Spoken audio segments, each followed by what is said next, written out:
Welcome to the BluesGuitar.Com show. I'm your host, Claude Johnson.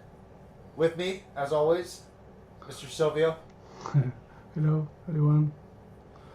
How are you doing? Well, I am doing okay. Let's see, today is Wednesday, July 24th, and we're on episode 35. So, moving right along here. I had a band practice last night. Oh, yeah? Yeah, we're doing now we're doing like Allman Brothers and Skinnerd covers and stuff. Oh, So nice. That's pretty cool. Southern rock. Modern stuff. More what? Modern songs. More songs? Modern. Moron? No, don't say that. No. Modern. What do you mean? New stuff. Okay. I thought you said moron. No. And so we did at one point in the practice we played Tush by ZZ Top, which I had worked on the remember we did the campfire hits and I did that. Yeah. So it was cool because it was like I played it so much better after working on it for that course. Right. I was crushing it at the practice.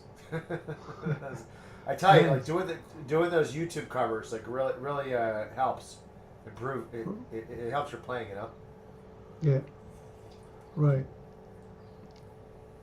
So I would like encourage anyone to if you want to get better at guitar, record yourself. Do some covers, put them out there because I don't know. I'm doing these blues covers now, and by the way, I apologize if I'm a little bit congested today. My allergies are bugging me a bit. But anyway, I was saying, I've been doing these blues covers, and it's like, man, it's like I feel like they're just helping my playing a lot, Yeah. Yeah, before I started playing in bands, I was all day playing scales. So it's not that good. I think it's good to play songs as well. So what happened? Right? You were playing scales, and then you tried to play with a band and you sucked, or what? What happened? No, I didn't know any songs. Oh, okay. So I had to start learning songs, and that helped a lot. Yeah. And people said, play a song. You said, like, oh, I can play this scale for you. Right. Yeah, kind of. Yeah. Yeah. I think that's a story that a lot of us have been through. Right. Yeah, I've like gone through ups and downs with that. Like, even early on, like I sort of built a repertoire of like 20 songs, but then I forgot them, and then I was working on scales again and stuff. These things happen. Yeah. So anyway, no, but it's good. I feel like it's like all these blues covers, but it's not just learning songs. I mean, there's different things, right? Excuse me for a second.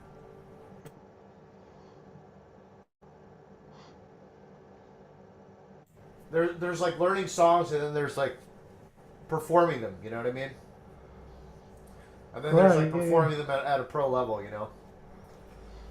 Playing out really helps. And then there's like I feel like another level is doing the YouTube covers. That's even harder because the level of mistakes is lower. You know what I mean?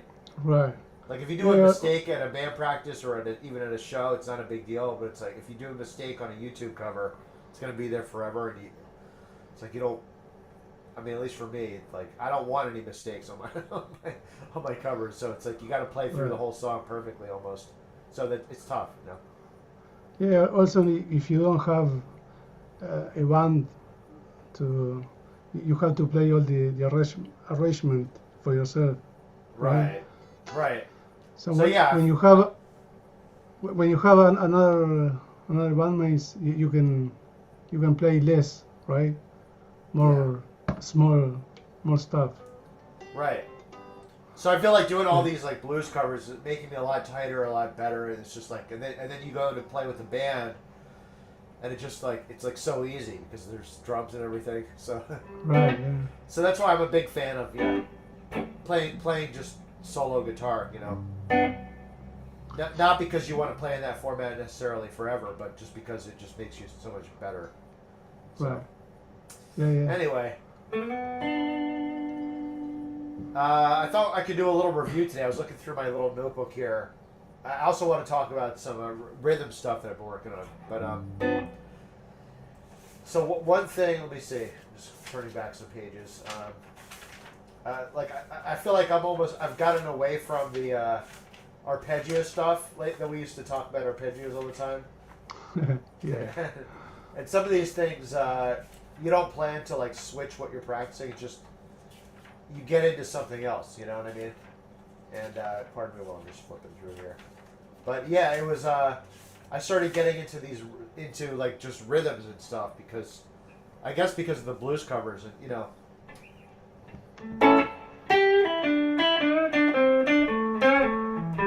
just trying to master triplet and stuff like that. And we were talking about 16th notes.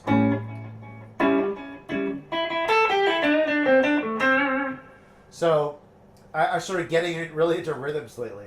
And so I got away from the arpeggios because, like, when you're doing these blues covers, you don't need to play. You don't need to play all that fancy stuff. You know, it's better if you can't nail the groove. None of that stuff matters, right? At least. Right. Yeah. Yeah. So anyway, but it's hard. It's just to play solo guitar is hard. So I was focusing a lot more on the groove and the rhythm. But it's like I don't want to forget this stuff. So I just was like, let me just review the two main positions. I sort of narrowed things down in my mind to like two positions, which is like this one and then this one. If I'm in the key of A, and so anyway, yeah, looking at the four arpeggios. So I have, and then the minor 7 flat 5. Let's switch. By the way, let's switch the view here to the speaker view so you guys can see me a little better. And when Silvio talks, you'll see him a little better. So yeah, the minor 7 flat 5 off the third.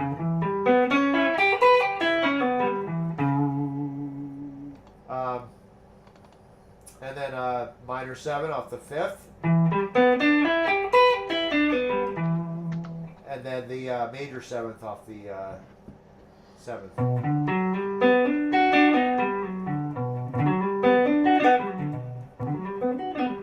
And you can, these patterns are supposed to be, I'm supposed to practice them, but then I can play them fast. Maybe you'll give us some shred lesson later.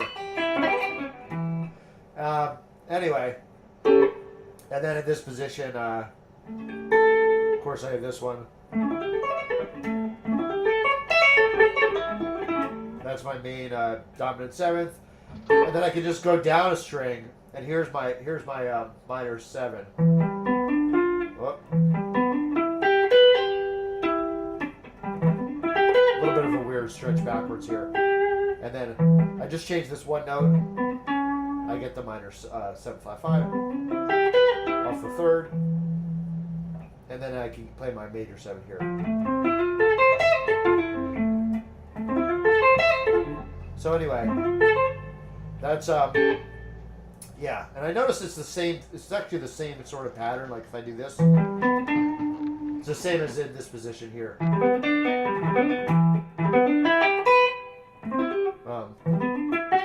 It's just a little bit of a different stretch back here.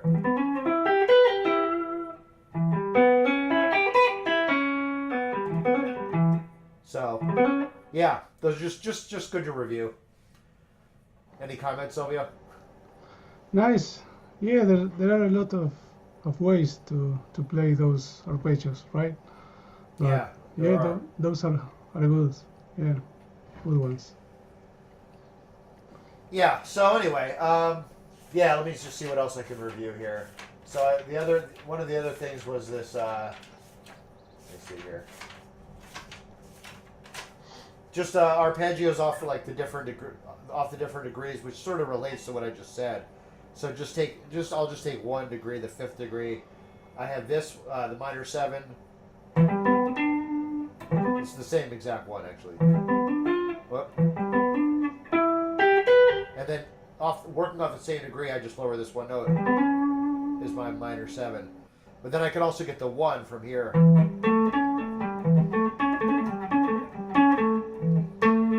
And then if I just lower this note, I get the 6th.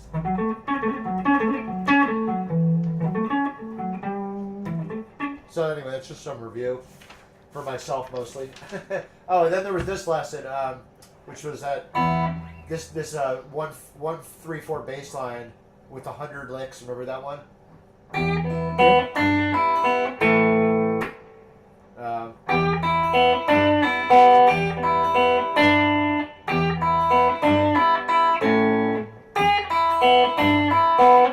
But that's some advanced stuff. I did a little bit of that on the that Muddy Waters cover, the Honeybee song, where I was playing with the. But yeah, it's like these, like right now, this week at least, it's like I want to focus more on just the basics, like, you know. I want to master that stuff. Which it seems easy. It's weird. It's like it seems easy to play that stuff, but it's like to play it without mistakes is like something else, you know, in the middle of a song. So. Yeah. That's right. Anyone can play licks, but to keep it in the, it's easier when you're actually not playing a song. When you're just sitting there, anyone can play a lick, but like to keep the song going and not mess up, it's hard. Yeah, that's the tricky part. Yeah. Yeah. All right. Anyway, that's review. Now let me get into what I wanted to get into. Okay, so this is going to be a cool lesson. I'll probably film this as a separate lesson. Let me have a sip of coffee here first. How am I doing today? Am I on fire? Yeah. You are. What? Actually, all right. Let me take a break. Then you show us something. Then I'll get into my my rhythm lesson that I want to do. What? Maybe some arpeggios, something like.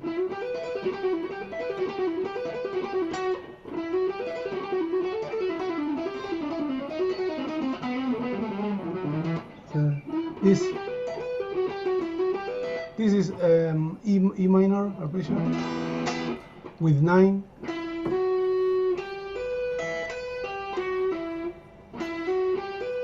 And higher picking. So E, F sharp, C, B, and E.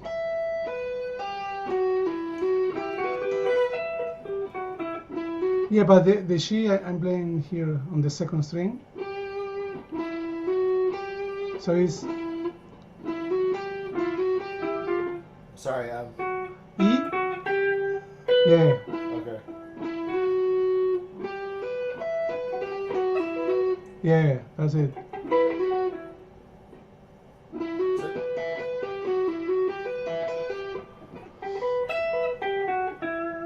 That's it. Yeah. So I can play also some sequences like.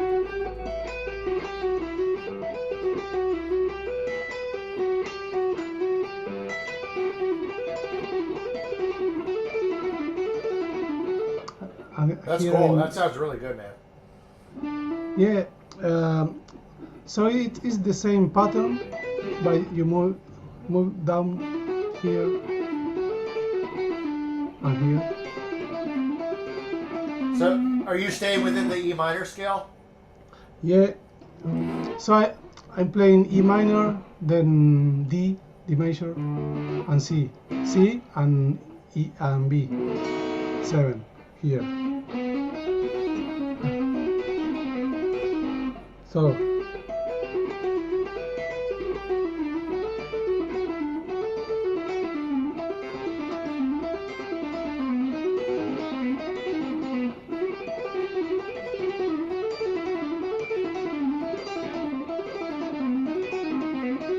right? Yeah, that's so cool. It reminds me of like some song that, I mean, there's like, I can't even remember, but it's like, I don't know, like I want to say like some Europe or some metal band. It was like there was like some song. Yeah.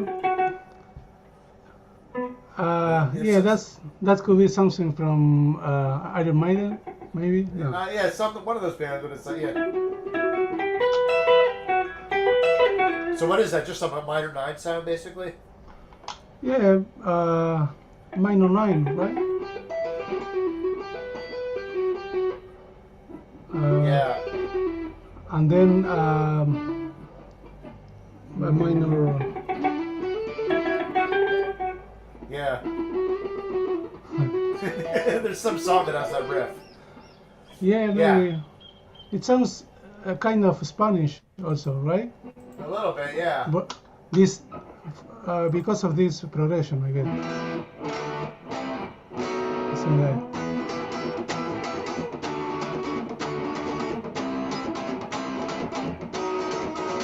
Right? Yeah.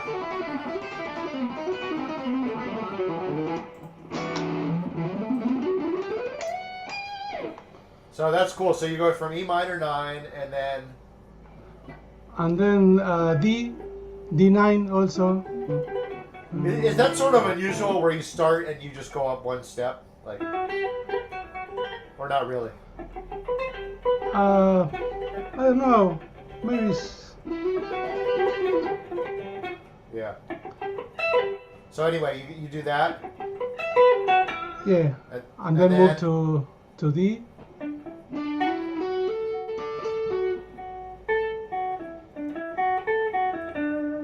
What, Yeah. what Also, I is that a play this major chord then? Major. Yeah. Major 9? With not. Yeah. Major 9. Yeah. Now, are you using hammer-ons or what? Hammer here and here, and then pull. Yeah.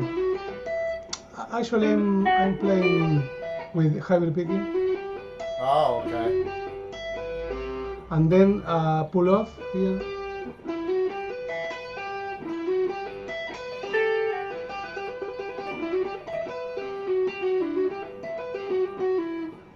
And then the same thing, yeah.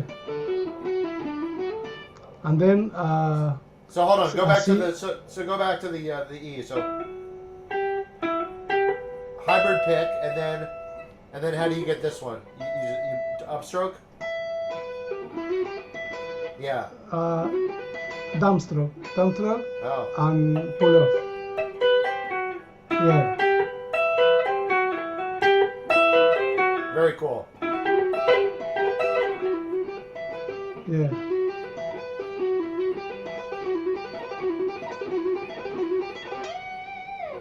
Very cool. And here again.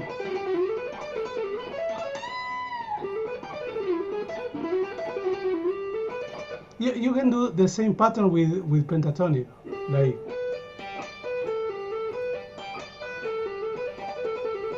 Right. So two notes on the G string, 2 notes on the B string, and then 1 note on the high E string. Right. Basically. So like. Right. Yeah.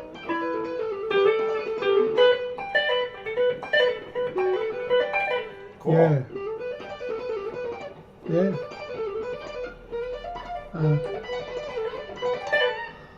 Yeah. Cool.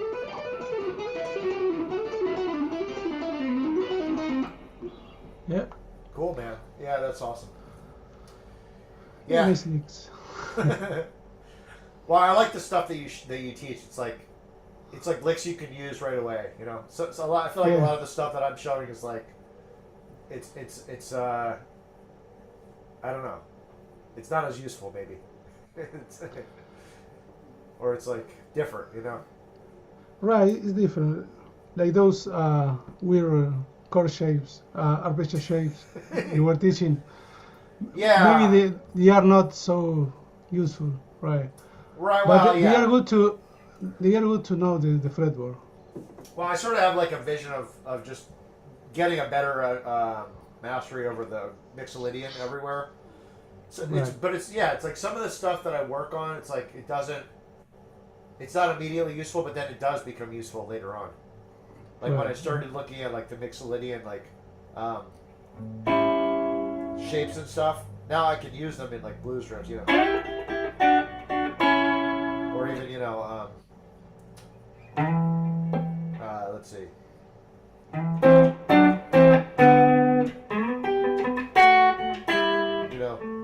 I can use them in riffs and stuff. But yeah. Right. But sometimes I don't always have like a riff in mind. Maybe I should work more on riffs. But I started working more. I was teaching some of the single note stuff, which is like very specific. So anyway, cool. So yeah, I wanted to work on some rhythms and stuff because I would do the like in a blues, I would do these licks like based on a shuffle rhythm. Uh, so these are like basic shuffle, and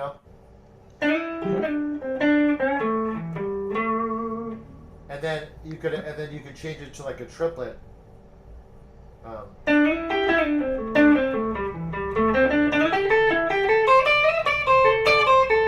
So you could like mix those two.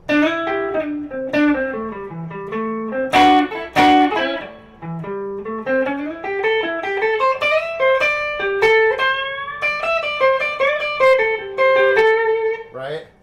So but then I started adding this one in. This little rhythm, which is really like a triplet within the triplet. It's like the triplet, right. Yeah. So, but then I started getting to 16th. Like I wanted to just like take that further. Like, what are the different rhythms? Including 16th notes and stuff. So, right. All right. So I wrote it out. So. Yeah, this is a weird lesson, but let's see. So let's see here. Yeah, I don't know what happened with your audio, but anyway, so I think your lights went out in your room. You okay there, Sylvia? You're on mute. Yeah. It's like the lights went out in your building. Yeah, it's the yeah. Let me anyway, put the lights here. Oh, okay. Anyway, so I count these out like trip T, triple T, triple T. So the first thing was like, okay, I can combine those two. Trip T, triple T. And I'm mostly just using the minor pentatonic scale, but I can pretty much go anywhere with those rhythms. So, but then let me break down all the other ones you can do. So, I wrote 11 rhythms down, so I'll just go through them. So the first one is trip T, and I have these like weird like names for them. It's just like I say the syllables, like if you were triple T, triple T, triple. It's basically just like a triplet. So blues. A lot of blues there's a shuffle, which is a triplet. So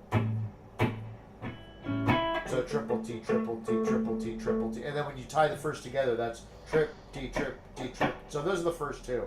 So then I thought, okay, how about if I just have the first one and then tie the second two together, you end up with like this one, like. So that's like a classic blues cliche. Yeah. Sometimes it ends up being right. Well, yeah, I don't know if BB. Yeah, maybe he was one of the first to play that one. Timo Walker maybe, yeah. And sometimes they'll just hold that longer, but within the triplet, it's like trip T. And I always go back to the main trip T one just as a shuffle feel, but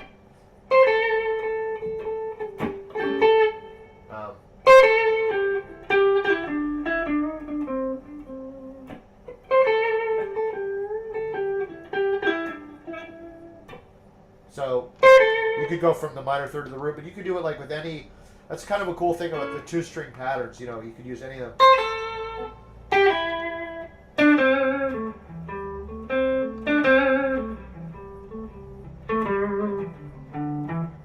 And then, or you could go up. You know. What I noticed is it's kind of interesting with when you have like a little melodic phrase or a lick. When a lot of them work better going down, at least like in isolation, because I feel like when you go down, when you're descending, it's like a natural resolution. You know, when you go up, it's almost like you need to follow it up with something. Just weird how like music works that way, but so maybe when you go up, it's part of a longer phrase. I heard Hendrix play stuff like this, like. You know, but so when you add those together,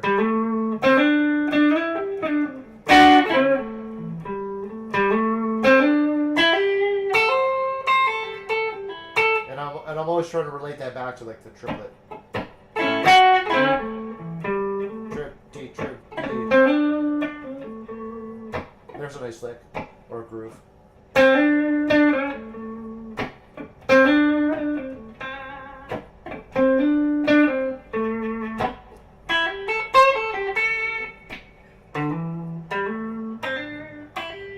So anyway, I call that one Tika. I don't know why. Tika, Tika. So triple T, trip T, trip T, Tika. So yeah, I have like my little names for these. So triple T, trip D, Tika, triple T. So yeah, I was driving in my car yesterday, just in my head, like trying to get these rhythms, because sometimes they can be confusing. Like when you play, they start overlapping, whether you start on the first or the third beat or whatever.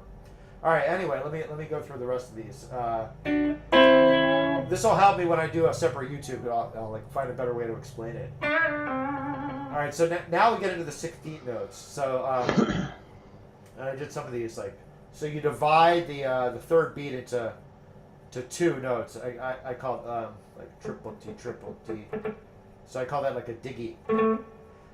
So one one is like you just have the first 2 like. Tie together like trip, D, trip, so it's trip, diggy, trip, diggy, trip.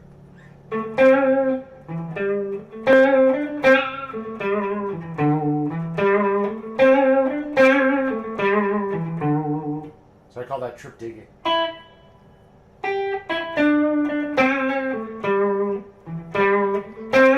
Now the next one is trip diggy T. It's the middle part. This is like the same as we talked about this the other day. The shuffle, like the gallop, you know.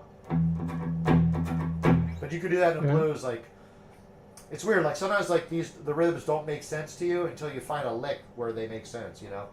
So one blues like that kind of makes sense is like.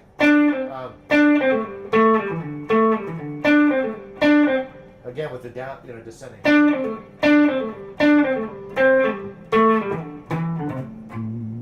The next one is, let's see, it's sort of like the Tika, but Diggy-Ka, instead of like.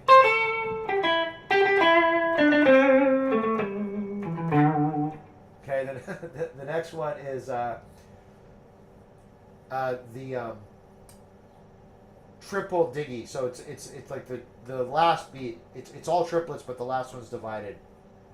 And this one's the weirdest, the hardest one for me to find musically, at least yet. So it's like triple T.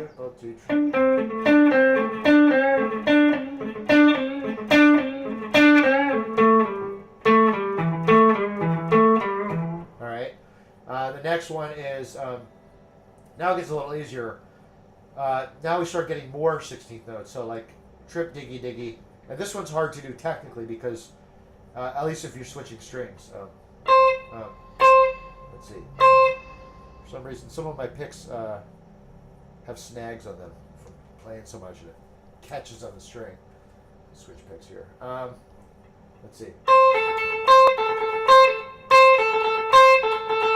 This one's hard because it's like an odd number of notes. So if you start with a downstroke, you'll go. The next one will be an upstroke.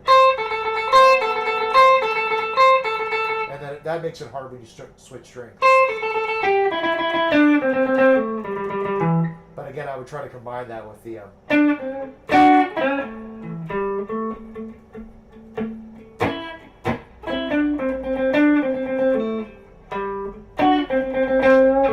So anyway, yeah, that's a hard one technically. Then the next one is Diggy Diggy T. So it's the 4 16th notes and then an 8th note.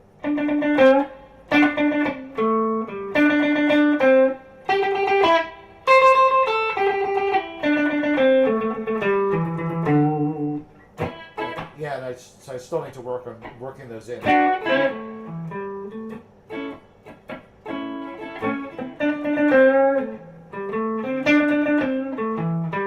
Again, the next one is just all 16th notes. Diggy, diggy, diggy.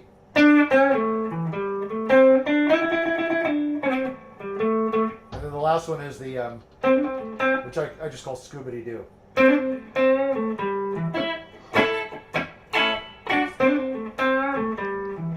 So those are the 11 rhythms. Nice. A lot of stuff to work on. Yeah, a lot of stuff. The idea is just, the more you work on them, they'll just hopefully seep into your brain and your fingers, and you'll have more ideas than always playing just the same.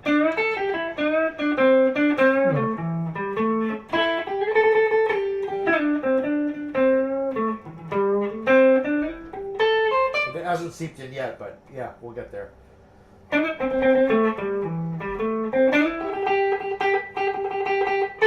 Anyway, then there's a whole other thing with getting to straight rhythms versus triplet, and So anyway, that's what I'm working on these days. But it's good stuff. Good stuff, yeah.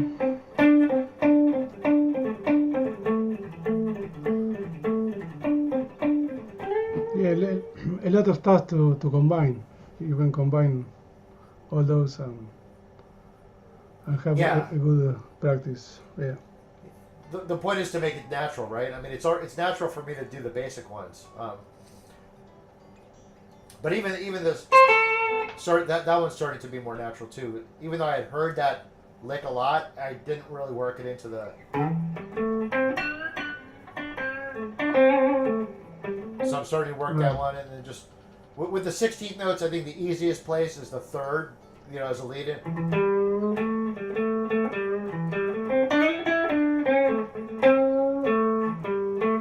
But then adding it on the first beat is a little less intuitive.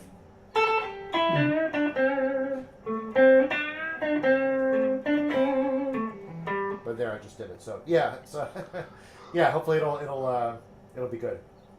And it's like my thought is I'm never going to be able to shred properly if I can't get the basic rhythms down. So right. What's it like for you when you I know you have a lot of great shred licks.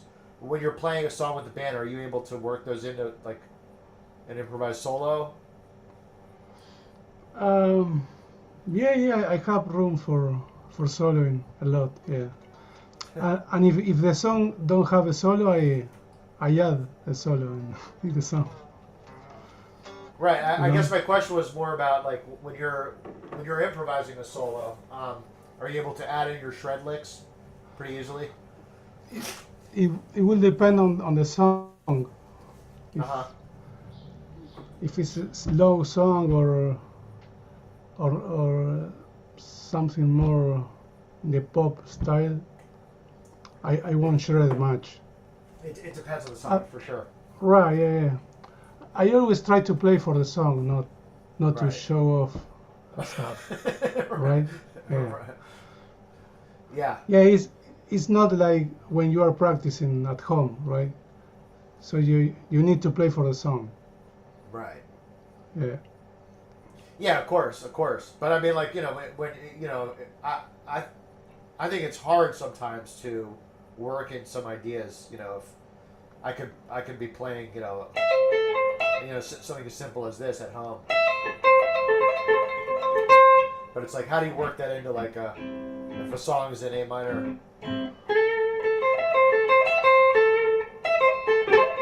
I mean, does it just flow after all these years, or do you have to Do you have to work on it, or is it something you figure out?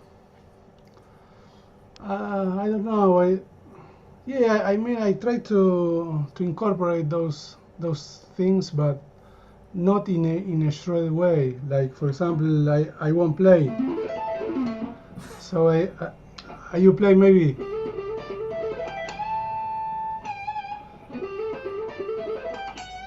Or I don't know, maybe. I mean, I won't play this the entire arpeggio, so or something like. So here I'm playing a wide interval arpeggio. So more sophisticated stuff. Yeah. So I find this like an exercise. This one. Right. Maybe if you're playing an in-bass song, you can play that, but. Right. I mean, or some of the stuff. Yeah, go ahead. Yeah, maybe I could play this side lick I was showing earlier. Like, I would play. Right?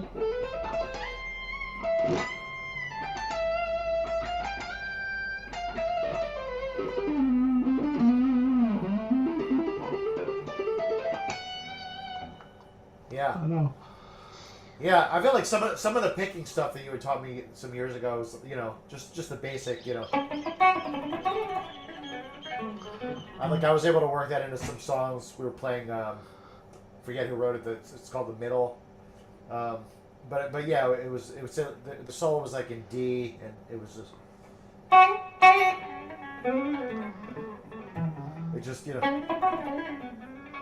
that stuff comes. Yeah. And I also find the 3-note per string stuff is pretty natural because it's pentatonics. But you can't force it. It's just got to be part of the right. Yeah, right. Yeah, it will depend on the song. Right. Those picking lick are good for practicing or for practicing technique, but right. But they can be useful. They just add maybe some excitement to a solo. But yeah. Yeah. In some parts, maybe. Yeah. Cool. All right. Well, all right. Well, tomorrow's show we'll be back with some more song lessons. I'll keep working on these rhythms and give you guys the next decode that I can come up with. What else? I guess that's all for today, probably. Leave us a comment, guys, what you want us to talk about. Check my other stuff on the channel. Just uploaded a Howlin' Wolf song, so that's cool, right? Yeah. Cool song. Yeah. It's a song called I didn't know How Many it. More Years. You weren't hip to Howlin' Wolf? No, I haven't. I listen a lot to that old stuff. Cool. Yeah. All right. Yeah, check the link in the video description.